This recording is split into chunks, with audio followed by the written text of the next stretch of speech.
Yeah, let's just double check on YouTube. Amazing.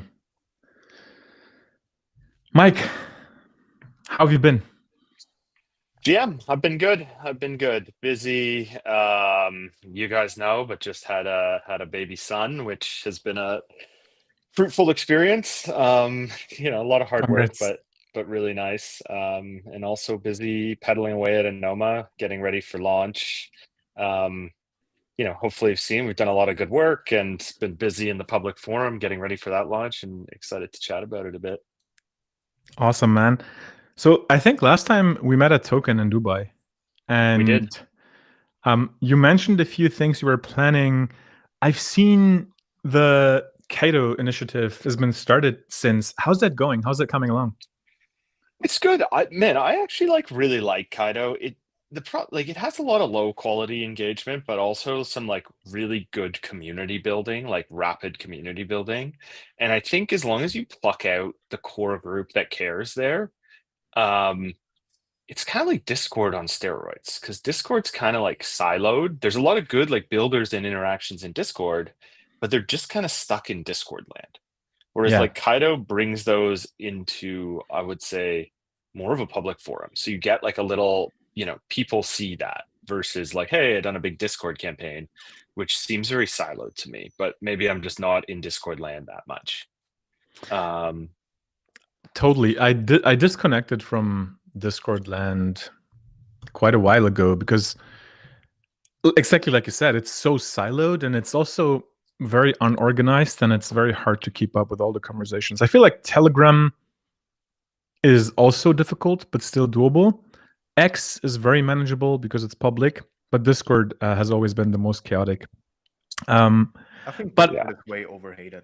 Like really? you can structure stuff there. You can set up different channels. I mean, yeah, if you're in a lot of servers, it's hard to stay up to date with all the messages.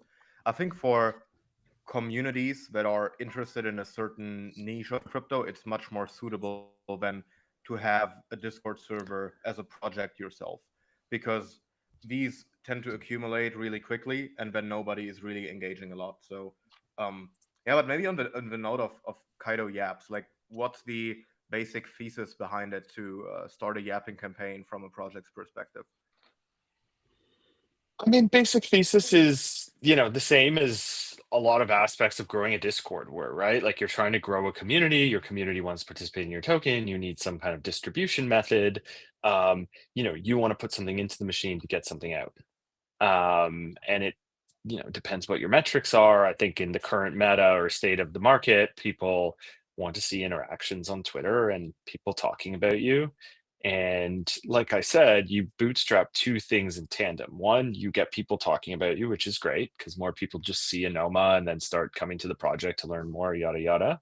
But you also do grow a genuine core community that, are doing stuff for us and hosting AMAs and asking if they can get involved in the ecosystem and talking about tech opportunities. So there are, there are a lot of gems to pluck out of the Kaido campaign. So I have no complaints there. Um, I think there was some changes a couple weeks ago that created a little bit of a headache just in terms of who's getting rewarded and is it skewed towards KOLs or small accounts. So I'm just trying to contextualize that and work through it. And it seems the algo changes a lot, so I wish it was just more stable of who they want to reward. But I know there's a lot of cooks in the kitchen. Um, yeah, so that's kind of where we are with Kaido. I would recommend it to projects though, to be honest, who want to bootstrap a community quickly.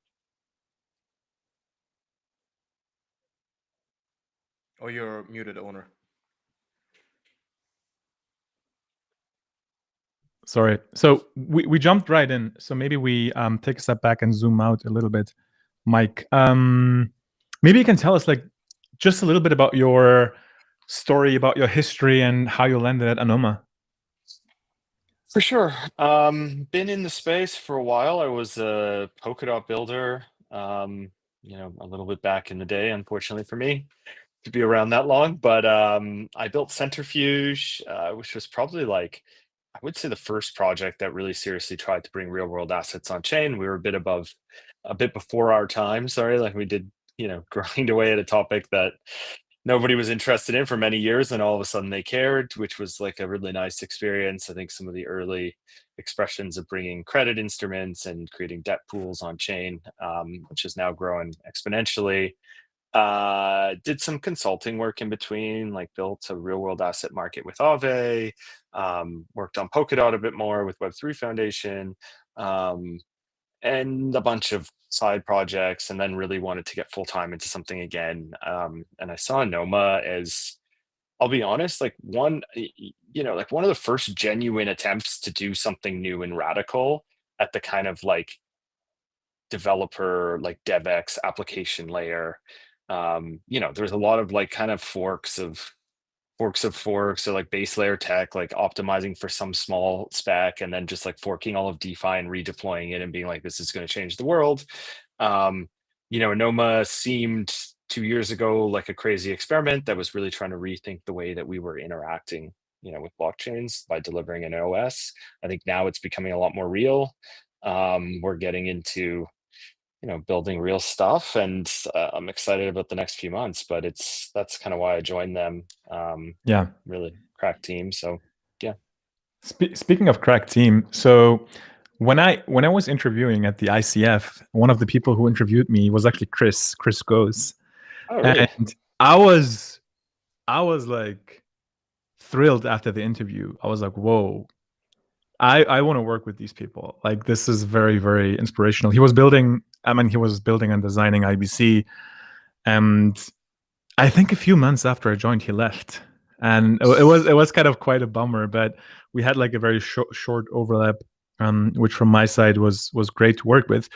But speaking of Anoma, so my last understanding and definition before the hype of intents and everything as a user intent, Anoma was kind of ahead of its time describing this generalized intent system. But maybe like for the non so tech savvy user, can you describe what Anoma is and what like generalized intent system means? Like, what can I do with it as a user? Yeah. And like, yeah, without diving down the rabbit hole, I think we've come a long way. And somewhere along those years, like the word intents got usurped and became something else, which like became this word for like cross-chain swaps, essentially, cross-chain limit orders, which is like not the way we were imagining it or like implementing it. From a user perspective, Anoma is an operating system. So just like iOS on your phone, it's a home for applications. And like the whole purpose is that it abstracts away the complexities of like a crypto stack underneath and builds a dev platforms tailor-built for applications. So this sits natively cross-chain, irrespective of which chain you're settling to. When you write an application, you don't need to worry about like smart contract work, which is quite niche and takes long development cycles. We already have a solver set underneath that satisfies the intents or the order flow. So you don't need to like bootstrap liquidity and DeFi and give away a bunch of tokens just to get users. If you have an application that people want to use, you can plug right into the Anoma solver set on day one and liquidity will be there. So it's like really, for me, solving for like three things: user UX of like, you say what you want, not how you get there. So you don't need to like approve tokens and pay for gas and sign transactions, all this complex shit that my mom could never do. Or but also on the DevX side, you don't need to spend all this time with like the niche of smart contracts and complexities of like transaction trace. You can just build applications quickly, like even vibe code them and have access to intent flow, right? Or liquidity. So that's the thesis. Could you maybe take a very common capital flow, transaction flow that we are seeing in DeFi right now, and how it would change with intents implemented, just for the non-technical people like me to get a better understanding how it would actually impact the user experience? Yeah, for sure. So I think like at the most like simple level, if you think about like using Uniswap, right? Like I want to trade some new token XYZ for ETH. I have to open my MetaMask, connect it, approve token XYZ, check what the gas is, sign a transaction, and settle it all to my wallet. Like, it's quite cumbersome. It's not very like intuitive. Whereas like we want to bring that UX to like one click, right? You click like, I want to do this. here's a button, it's pre-approved, gas is satisfied. So that's like the most basic user flow thing. Under the hood, that's because we have like a solver network that are essentially competing for that order flow, which will also help, optimize things like best execution and price, and make sure you're getting the best liquidity from the best venue.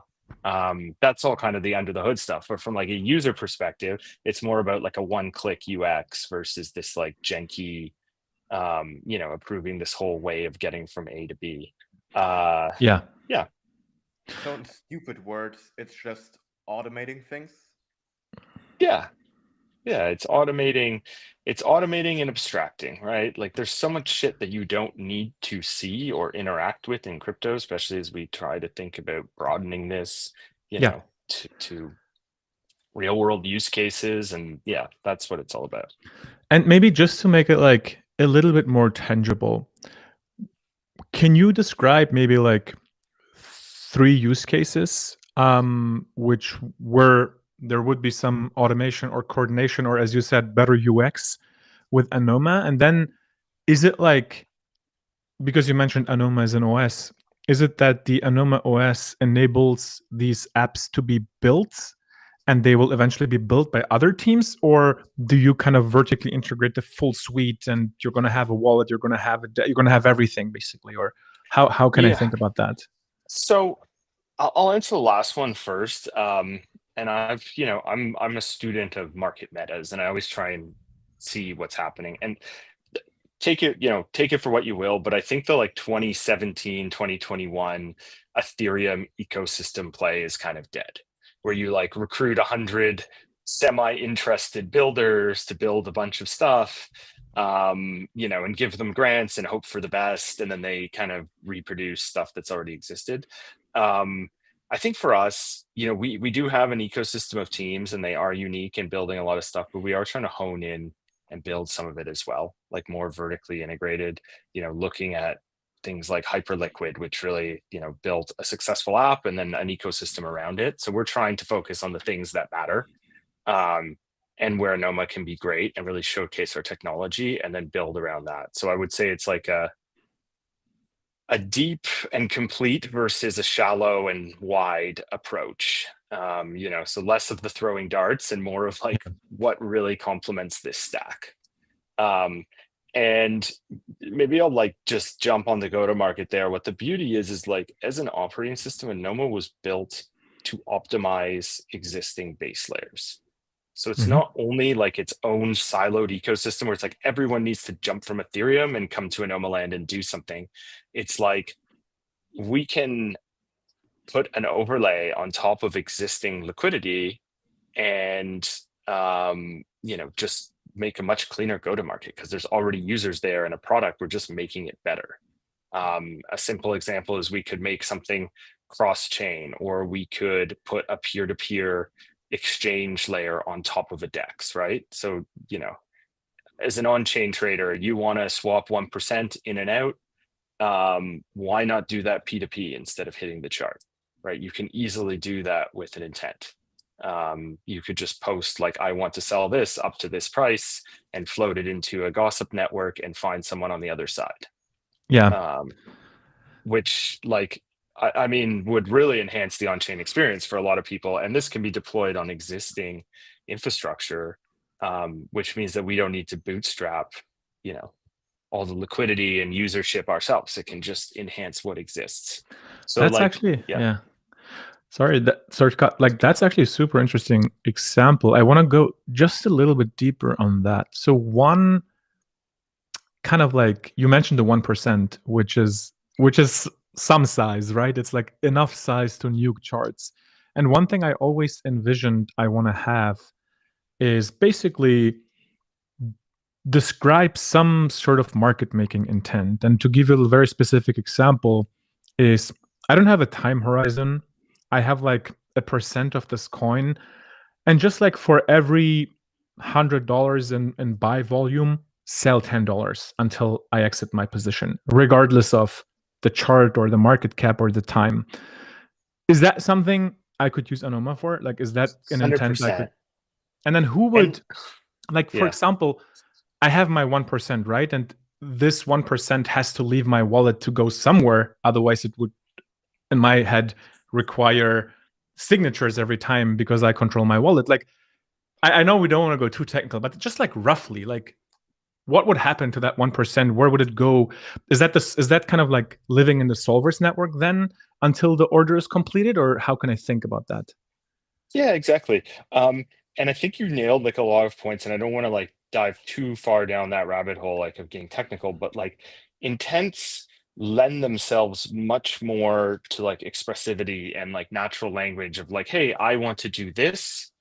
Can I put this order into a network and can someone fill it for me? Right. Versus like if you have a rigid UI, it's like you can only have one input. So as long as there's a solver that can execute that, it's like you can put in much more freeform inputs and someone can pick this up and say, hey, I'm going to execute it, right? Like, so stuff like that is definitely what we're looking at. And it would be similar to like a Juke DCA, right? Where you send it, it's in like an escrow thing or available, and then it would just execute your order over time. And that's like the exact, one product we're looking at and pretty much borrowing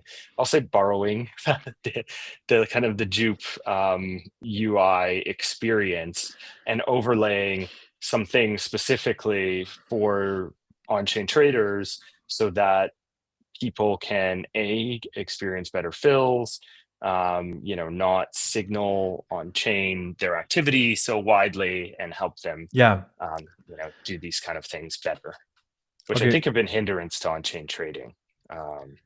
So then I think let me try to summarize, and you tell me if that's roughly correct. So Anoma is going to enable much more granular description of so-called intents, which could be anything. But in the end, you will require teams or builders to create those end-to-end experiences of which you yourself want to actually own the core experiences because you don't just want to leave it to the ecosystem like the Ethereum play. Is that kind of roughly it?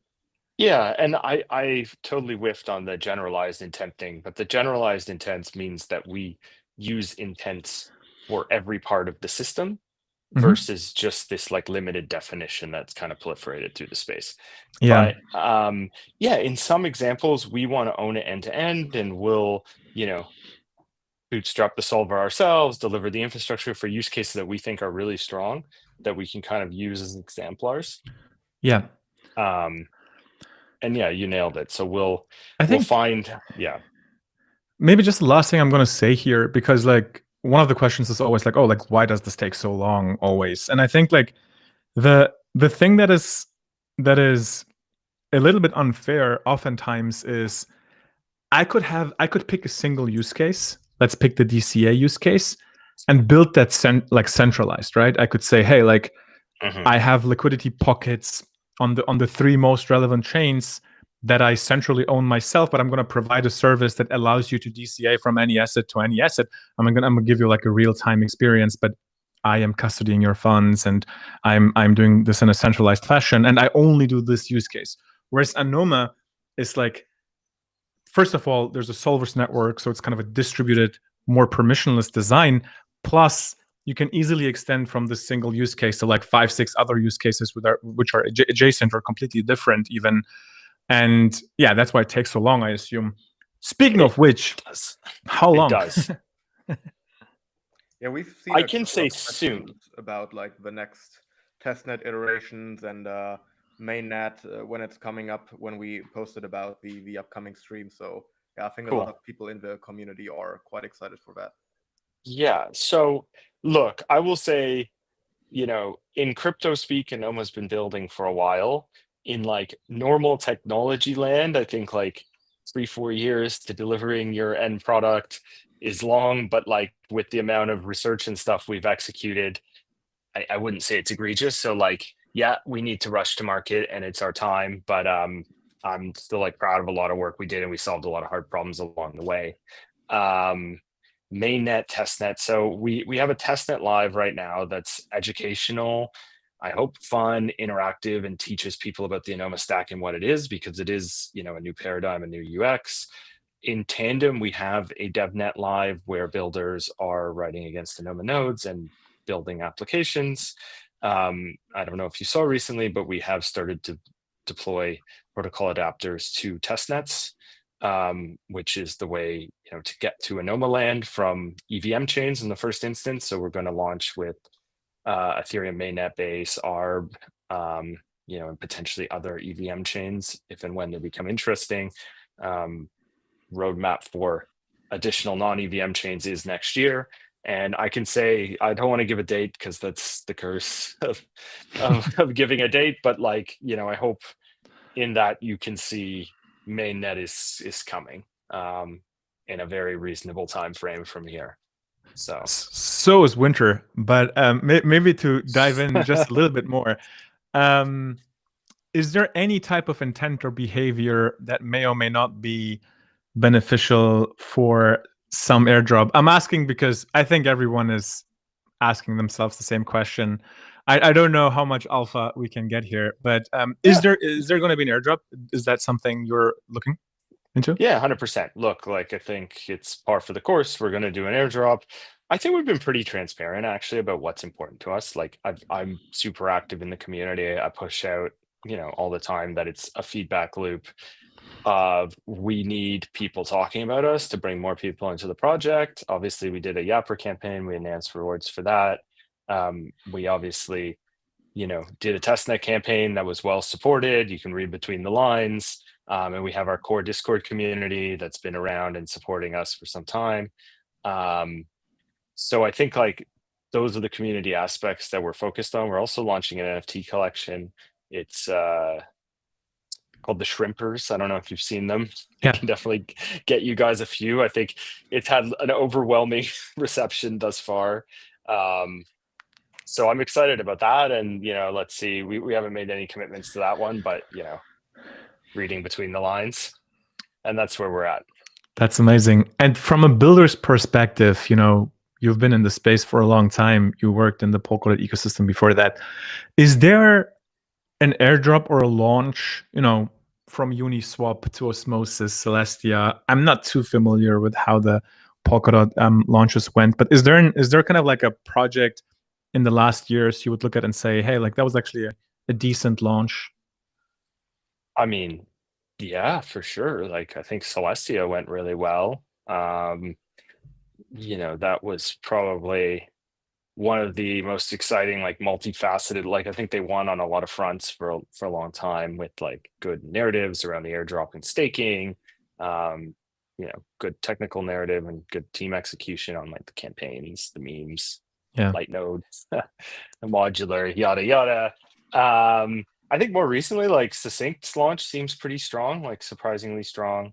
I think they're kind of, I would say, like Celestia, in the Anoma camp, come from a research background, building deeper tech and then trying to commercialize it, and include retail and make things that people understand. So that one definitely went well. Yeah, looking at that closely. No, I fully agree. I don't know what you guys think. What else has gone well? I would even say Celestia almost ignited and started the recent bull market we are in to some extent. Yeah. That's how it felt like. No, totally agree. I asked the question because I think there's more negative examples than positive examples. I think most teams botch their launch and airdrop, then they get it right. Maybe there are externalities which are not even the team's fault, such as timing and so on. But I was just curious, kind of, it's such a double-edged sword with because obviously with the airdrop, everybody wants more tokens, but in just the theory of life, the more tokens you give out to more people, the lower the price of those tokens will become, because just the data suggests that there's a 90% sell rate, right? Yeah. So it's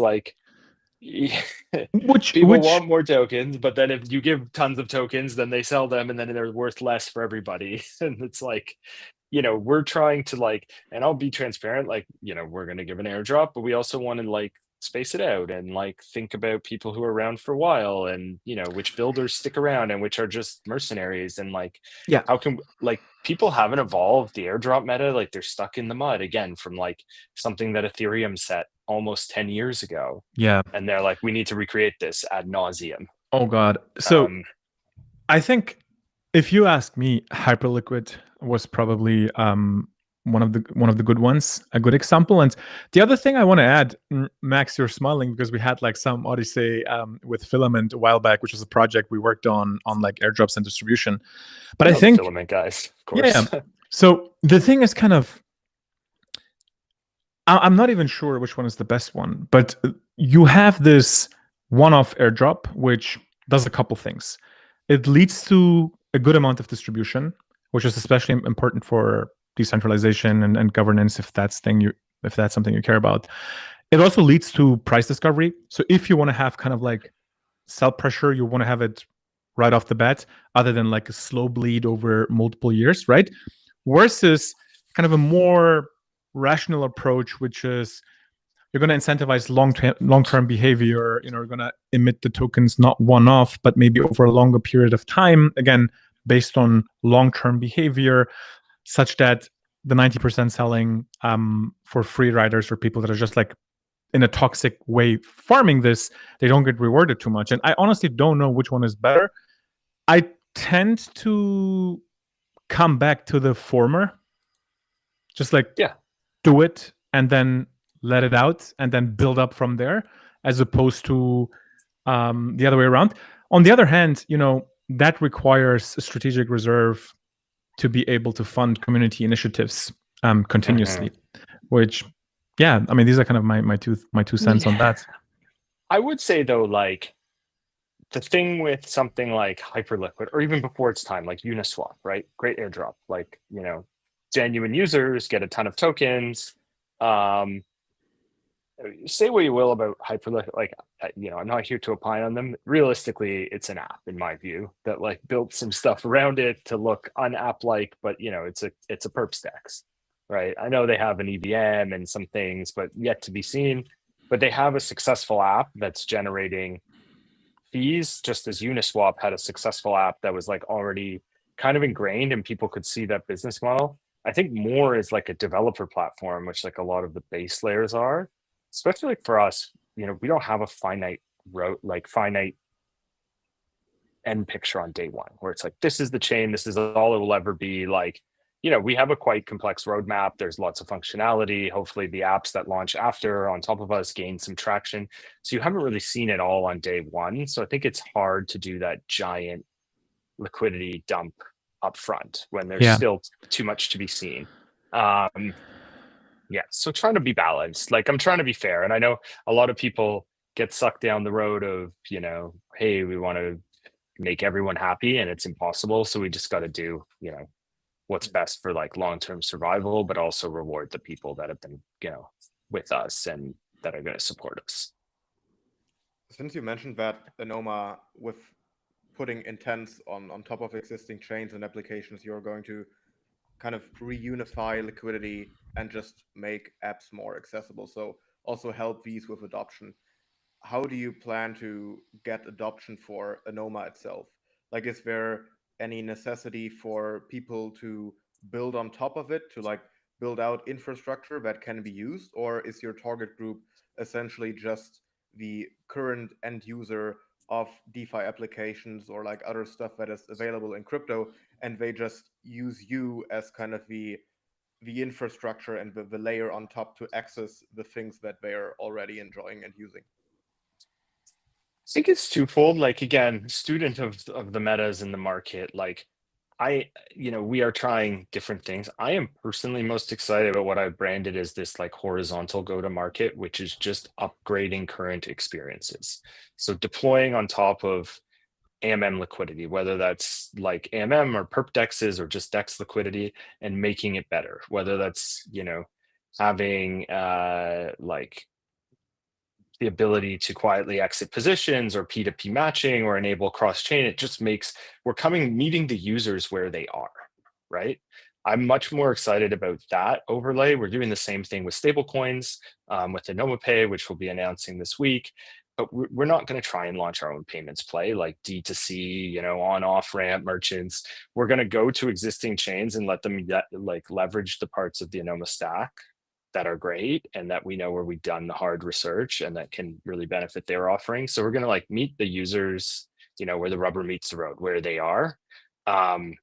Prove out the applications, make it easy to use Anoma, and over time, we can transition to more of an Anoma native ecosystem where it's just like an Anoma app and you can jump there, but also want to make that quite easy. We have a product called the Portal, which we're really imagining something like an iOS, like a phone screen where your apps live and you have wallet balances. I think you could think about it in another word as like a super app, where you can access Web3 from and the stuff you love.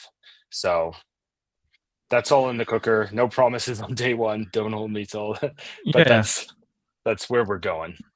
I do want to comment a little bit on Hyperliquid and what you said there. So I actually think Hyperliquid got two things extremely right. One is the core product, low latency. It just works. I think it's probably the best perps experience, which you could call decentralized out there. And the second thing is, and I think this is the biggest difference in comparison to Uniswap, is actually the token and the token buybacks, right? Mm-hmm. I think Uniswap was always in this weird limbo where it's a government's token, Uniswap Labs versus this. Where do the revenues go? There's a huge legal thing. Whereas Hyperliquid, 97.5% buyback or whatever, and the token just goes up. So that in conjunction with us being in an actual app cycle and not this infrastructure layer 1 cycle anymore, which I don't know if it's true, but you could argue we are. How do you think about that? Yeah, I mean, and we've been around long enough that I would say that it's I don't think people always wanted to do what Uniswap did and have this nebulous fee switch and make it very unclear. But stuff like securities law used to be something that I spent a lot more time on. To be and this is honest to God, last cycle, if you handed me Hyperliquid as in its structure today and said, run this, I wouldn't do it. Right. I would be very worried about running an unregistered securities exchange. I would be very worried it wasn't decentralized enough to pass the sniff test or the Howey test.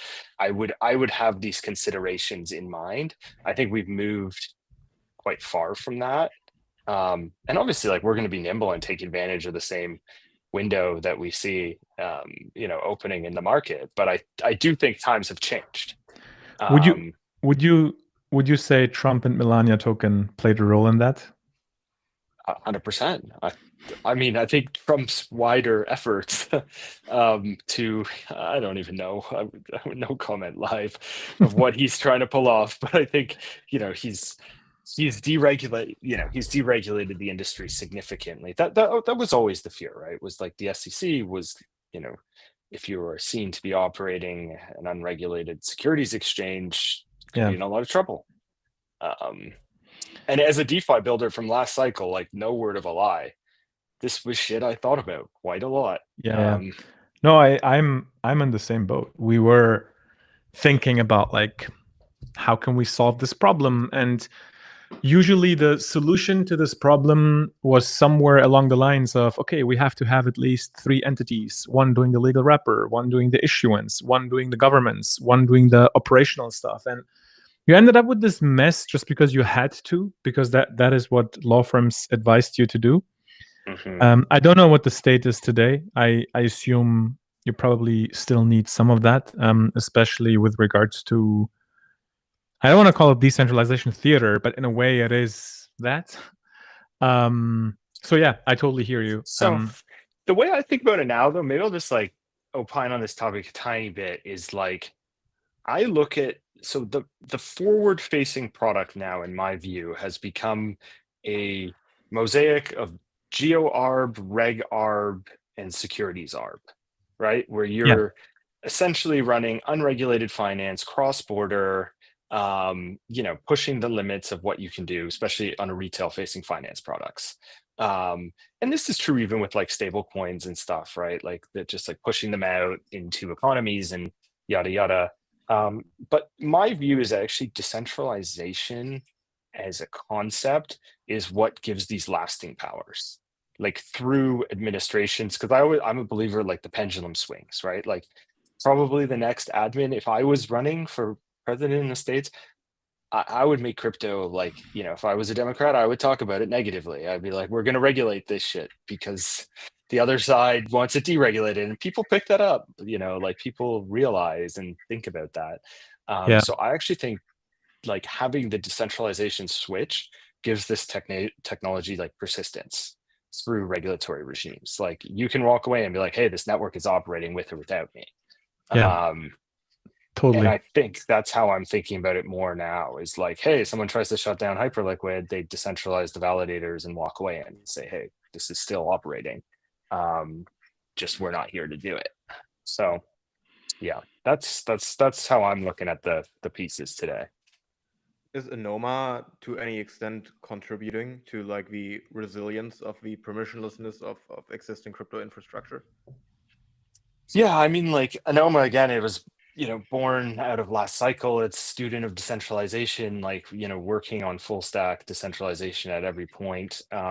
Does that mean we're going to launch with these elements? Like, definitely not. Like, we want to build user experience. We want to make it as easy as possible to use. Over time, will we enable these to persist? Absolutely, right? Like, we will, enable this network to persist. Hopefully, long after we're working on it, and regardless of what government regime thinks about it. So, yeah. Awesome. Cool. We covered a lot of ground. Are there any other questions from the community, Max? Anything standing out? Not so far. I mean, the ones that I've seen, they all centered around the upcoming launches. And maybe, I mean, you gave a rough timeline, but could you maybe tease a little bit what new features will be unlocked with the next test nets and then also with the mainnet? Like, for example, me personally, I interact with a lot of DeFi power users. I'd consider myself one. Like, once Anoma goes live, how am I going to be able to use it? Yeah. So we will be having some product announcements this week, which will be some of the premier applications that the Anoma team is backing ourselves. I'm looking at a two-pronged thing. One is on-chain problems, and you'll see this coming out. We've talked about some of them on this call. So, I mean, reading between the lines, you can assume what that product will do. And stablecoins is the other. We talked about that too on this call. So these will be core Anoma offerings. Again, we're going Trojan horse. We're going to meet users where they are. So you will be able to use Anoma as an overlay on existing like flow that you have and not have to like jump to some unique world and do it all from ground up. Additionally, there are a lot of teams building on the Anoma stack. I think there's 25 in our initial cohort, and they'll be like rolling out. I wouldn't expect them all there for day one, right? I think we need to enable functionality, and then they're going to deploy on top. But that should be coming, over the next few months as we roll out. So I think that's what we're doing. What will mainnet look like? It will look like an Anoma protocol adapter deployed on Ethereum mainnet and L2s, which will let you move through those environments. And yeah, utilize those products I just talked about. So looking at some stuff for on-chain dexes and stablecoins is our first two kind of big use cases that are the two kind of different pillars of the market as we see them, like real world adoption and pushing those use cases, and pure on-chain trading and pushing that to the next level. Nice. On the side of dexes, for example, one thing that I always wanted to be able to do is that, like, you can essentially get paid for entering a position on dexes if you just set a concentrated liquidity pool whenever you want to buy the respective asset. But if it's like, for example, you want to buy ETH at 4,200, then you'd have to monitor the pool all the time, that once price wicks through 4,200, that you close the pool afterwards so it doesn't swap back into all USDC in case it goes above 4,200 again. So is that, for example, something I could automate with Anoma right at the start? Not a feature that we're specifically calling out for day one, but I can shoot some research your way. Like we have a DEX, yet unnamed, so I'll call it redacted DEX, that is quite a functional club that has a lot of these things addressed. So, bringing a number of, and like I used to be a trader in TradFi. So like also taking some of those learnings. So like, honestly, I know crypto always thinks it's in front, but it's incorporating a lot of features that exist in like, various aspects of TradFi and like how you would trade these things. So I think thinking about bringing some of those to like an intense DEX. Yeah, that's more V1 stuff, as it's a little more complicated. You earlier mentioned something along the lines of the Ethereum playbook of running a whole ecosystem, having like a couple teams building on that is kind of dead. And I heard another interview with, I think, Magmer from Skip ICL, who's like running Cosmos ecosystem now. He said something along the lines of like they moved away from the EVM as they realized it would cost them roughly 20 million per year to maintain it, all things considered, with infra, teams building, dApps, paying the Etherscan license, paying all these licenses for all the integrations of the other dApps and so on. So if you're not doing that, then as a user, how will I know I'm interacting with Anoma, or will I even know I am? I don't think you need to know. Like, it's an operating system, right? Just like when you open up your phone, you have an operating system that runs your applications. Like, me and you know that we're on iOS or whatever phone you might be on, Android. But like the apps don't need to say like, they're in the Apple Store and you know where to find them. And that's kind of the core product we're delivering. So if that's the case, if to the average user this will be abstracted and it will just happen behind the scenes through routing or because it has the best execution or whatnot, then how do you think about like this being compelling to the end user as an investment, for example?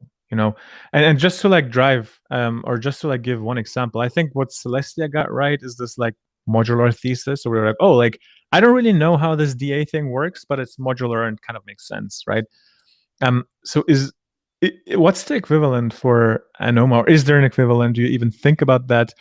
Because one risk I see, if you're not a brand in front of the user, then like why would the user even invest in the token, or is that not something you optimize for? Yeah, I mean, again, I would say looking at some launches, like Celestia is a B2B widget, right? Like it's selling DA into infra projects. A Succinct is selling proving services for proofs that may or may not exist yet. But you know what I mean? Like a B2B kind of sales option that they've turned into a retail product.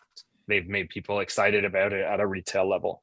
I think Anoma is, a retail, actually like a core retail platform, because like I said, like, even if you think about your phone, it's not like you forget about Apple just because you like Instagram and WeChat, right? You still see the logo they live on, and that's why we're building an experience like the Anoma portal, which I'm thinking of more like a super app where you have, hey, I want to do all these things through it, and it can be a really seamless experience. But definitely, we're going to keep the Anoma branding like front and center in a lot of this stuff.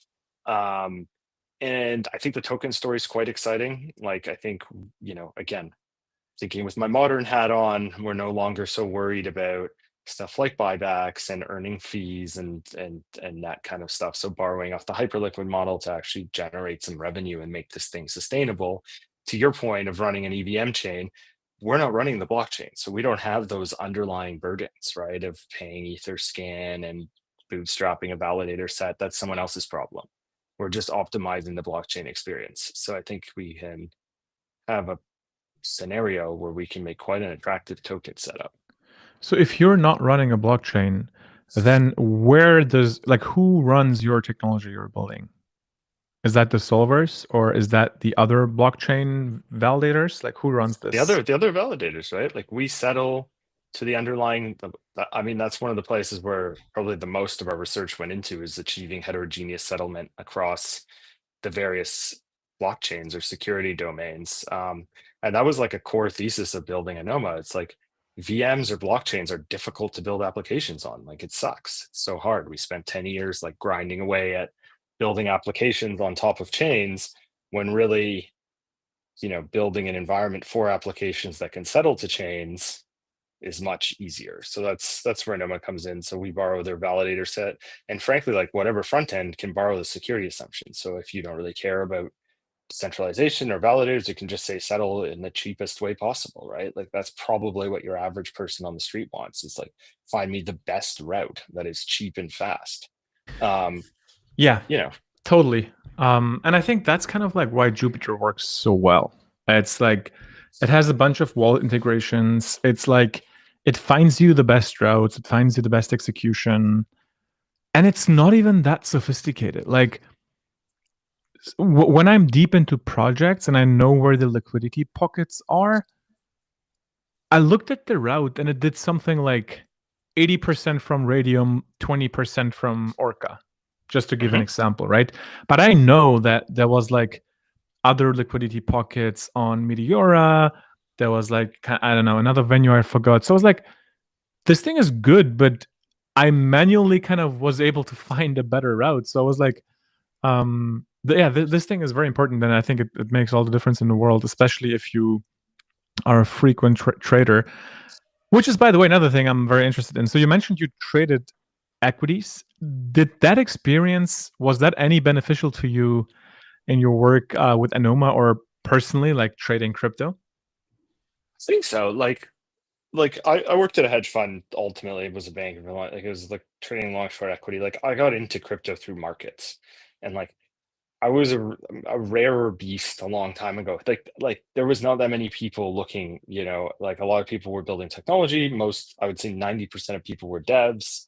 You would kind of just launch a token into the ether, and it would go up mostly at that time, and people were always happy. And it was like very green field. And I spent a lot of time thinking about like the markets, and I really got in during DeFi summer, was when I really became active full time, because I saw those parallels to like financial applications, and I was like, oh, I understand these. I can help like model liquidity pools on chain and build, stuff like Centrifuge. When really before that, it was really just a dev playground. I like now coming. I mean, say what you will, or if you love or hate it where the market is today, but as we move more towards like, I would say, real world use cases, the markets become more professionalized. Times have changed a little bit. I actually think it's become more and more relevant to like my experience as we start thinking about these products. And, having used professional grade financial products, I can definitely have a view on what needs to be done and where we need to get to make things more efficient. So yeah, I hope so. I mean, the combination of Anoma being sort of a very B2C, B2 retail centric product, and given your background and the native understanding of these financial systems, are you opinionated at all about the path where kind of the financial primitives of crypto or also consumer crypto are about to be headed?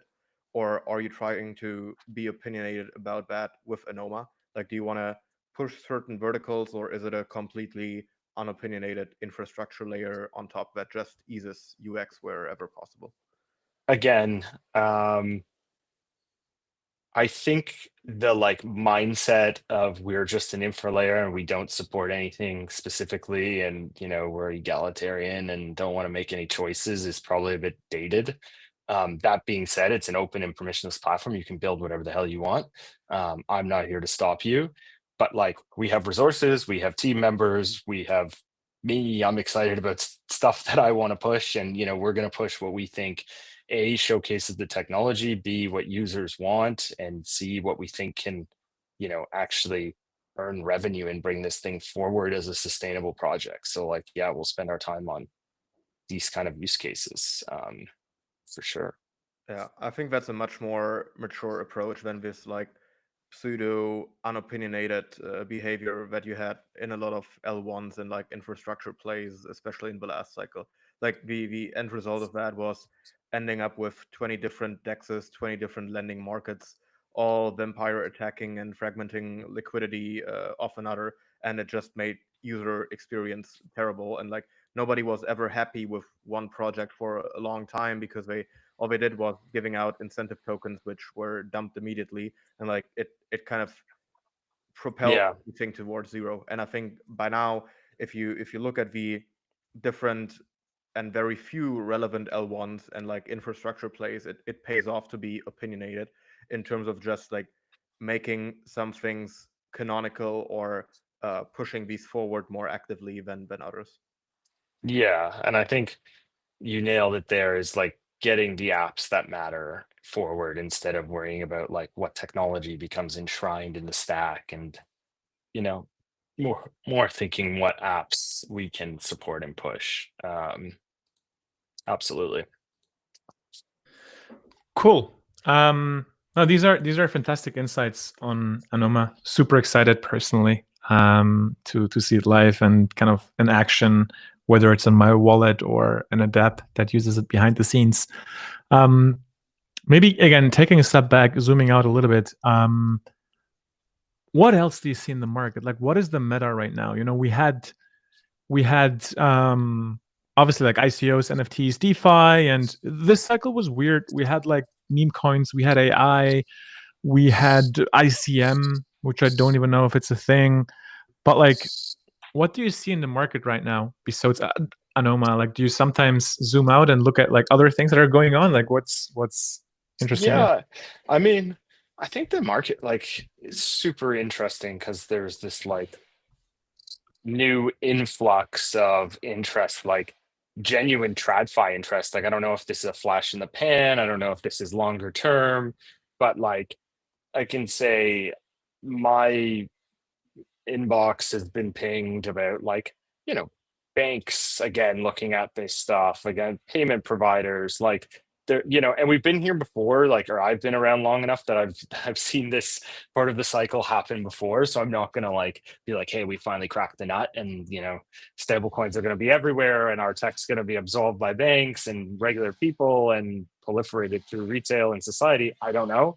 But I think there is a very interesting vein happening there. I think there's some interesting stuff happening around stable coins for sure. And like I'm interested to see how that expands.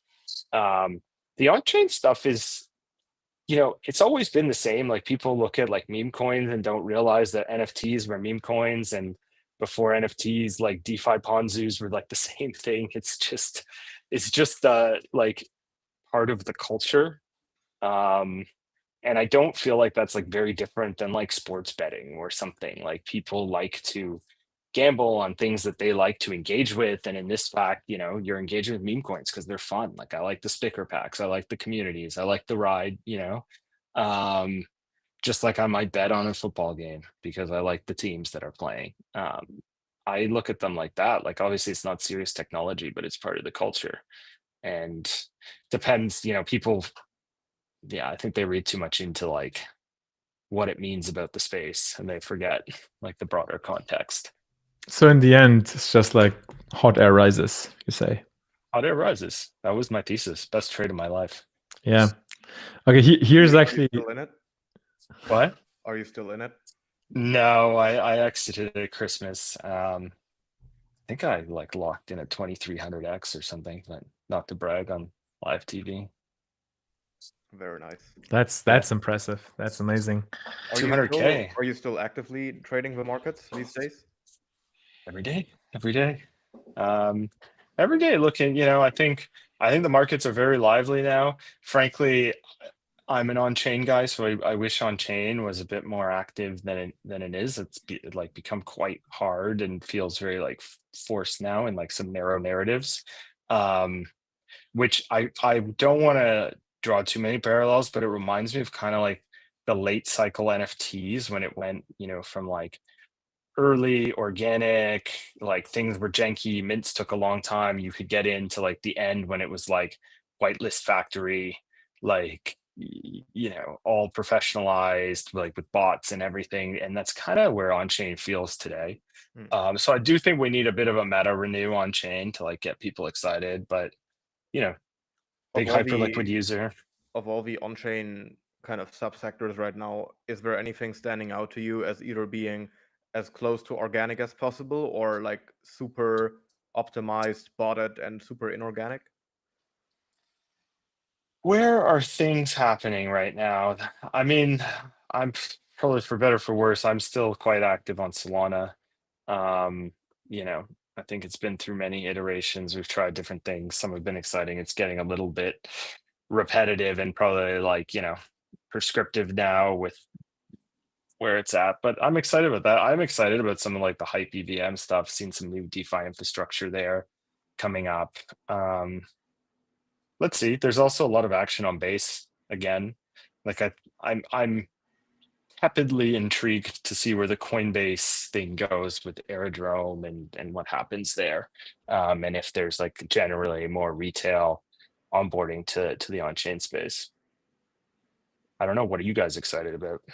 I mean, Hyperliquid, it's a great ecosystem. You have a lot of people who are very active, who have at least a little bit of size and who are very DeFi and trading native. So I think in terms of like these playgrounds with people who are like-minded as you and I think that's the place to be right now. I mean, ETH DeFi, it has matured quite a bit, especially what you can do in terms of stablecoin yields. If you look at stuff like Infinify or Mezzanine Fi upcoming, like these are some products bringing these TradFi primitives on chain, and I think that's like a very healthy sign of maturation. Solana, I mean, the trenches seem kind of dead to me. I mean, Owner is much more active on that side than I am. I mean, I'm still holding a couple of the like OG memes who are like either genuinely funny or who still have like an ongoing community, but it's not something I have like the patience and the enthusiasm to look at day by day. On the Hyperliquid side of things, like the thing that I find a little bit not sketchy, but that makes me think of it critically, is that most of the DeFi use cases you see there are essentially just another iteration of what you already have on ETH Layer 1 and like some of the other EVM chains.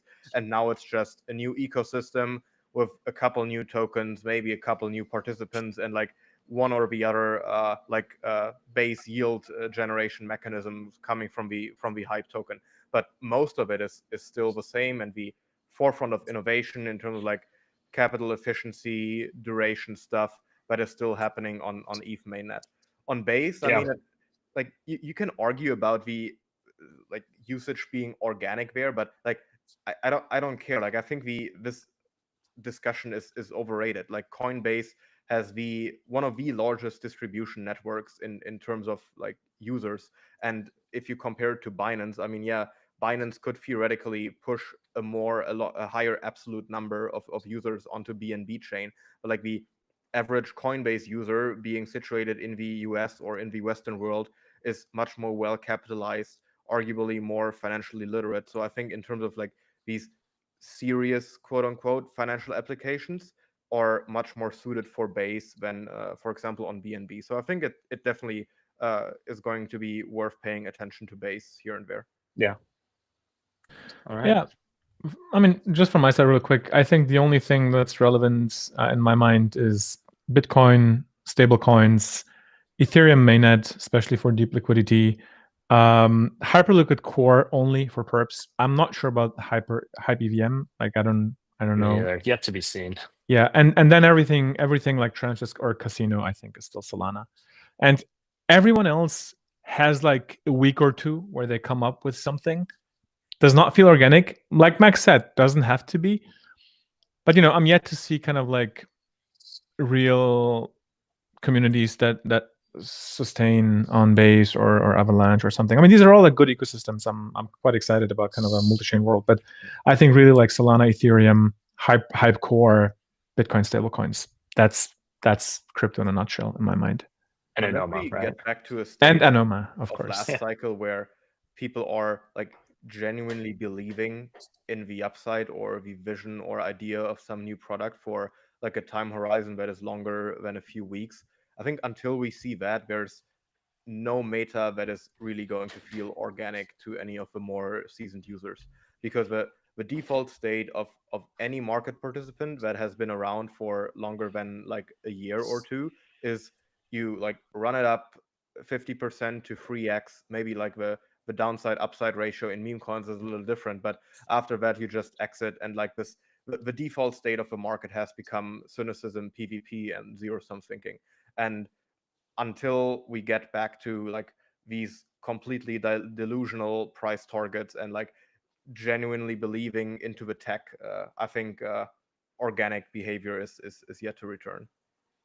Yeah, I mean, I've said that many a time, and I find in this space, people always find some reason to get excited, whether it's genuine or not. I think it's also just an expression of like market risk. When we're risk on, people find a way to get excited about crypto, whether anything useful has been done or not. But I do think this time around, there are some shots on goal that I do find quite unique. Like I think Stripe launched a chain. I think this could be very cool. It's credible. Actually, we used to work with the guy who's running crypto there in hedge fund world. So I think there's credible stuff happening. Is where I'll leave that. Amazing. Well, Mike, thanks so much for taking the time. We're at the hour. Yeah. Super fun, super excited. Would love to do this again, maybe after launch or shortly before. Yeah, was a blast. You guys Thanks. know where to find me. Thanks for having me on. Awesome, man. Oh no, Cheers. Max, take it easy, guys. Bye-bye. Ciao, ciao. Very nice.